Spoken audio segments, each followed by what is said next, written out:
السلام عليكم ورحمة الله وبركاته. حبايب قلبي، عاملين ايه؟ يا رب تكونوا بخير وفي احسن حال دايما. معاكم مستر شريف انجلش تيتشر. النهارده مش هيكون فيديو شرح، ولكن انا جات لي بعض الاستفسارات والاسئله عن نظام الثانويه العامه الجديد او نظام البكالوريا. ناس كتير بعتت لي عايزه تفهم النظام الجديد. النهارده نعمل فيديو قصير هنشرح النظام الجديد بكل تفاصيله.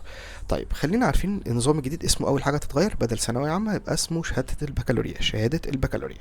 طيب اول حاجه هو هيكون 3 سنين زي ما هو. اولى ثانوي فيها 7 مواد، تانية ثانوي هيكون فيها 4 مواد، تالتة ثانوي هيكون فيها 3 مواد.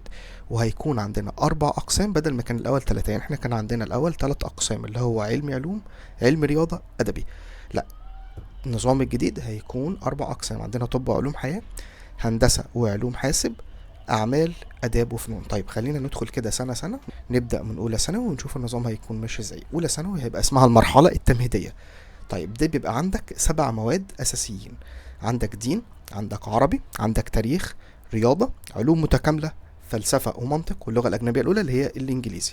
وفي مواد ما بتضافش للمجموع زي اللغة الأجنبية التانية وبرمجة وعلوم الحاسب. تمام، دي أولى ثانوي اسمها سنة تمهيدية. طيب تمام، ندخل على تانية ثانوي وهنا بقى بيبتدي يضاف المجموع. يبقى احنا زي ما قلنا تانية ثانوي وتالتة ثانوي مجموعهم بيضاف مع بعض.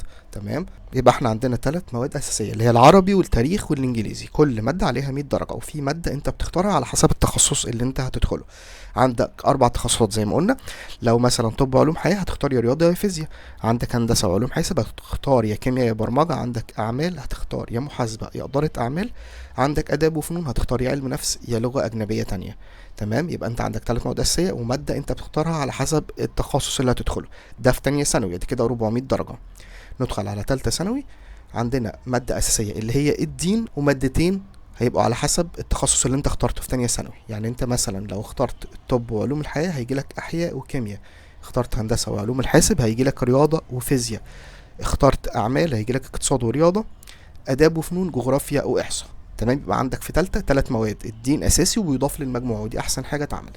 يبقى كده عندنا 300 درجة في تالتة ثانوي و400 درجة في تانية ثانوي، يبقى الإجمالي 700 درجة في تانية وتالتة مع بعض.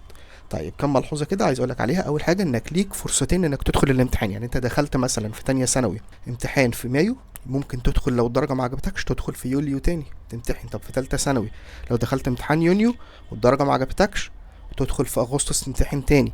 تمام، بس بتدفع رسوم 500 جنيه على المادة اللي هتمتحنها. برضو في حاجة كمان جديدة، النظام هيكون 4 سنين. يعني انت مثلا عندك السنتين بتوع تانية وتالتة ممكن تاخدهم على 4 سنين براحتك، ممكن تقسم فيهم.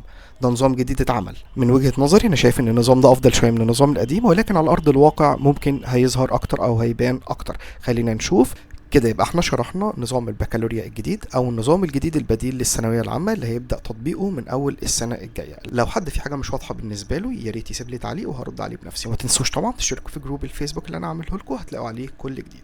شكرا جدا والسلام عليكم ورحمه الله وبركاته.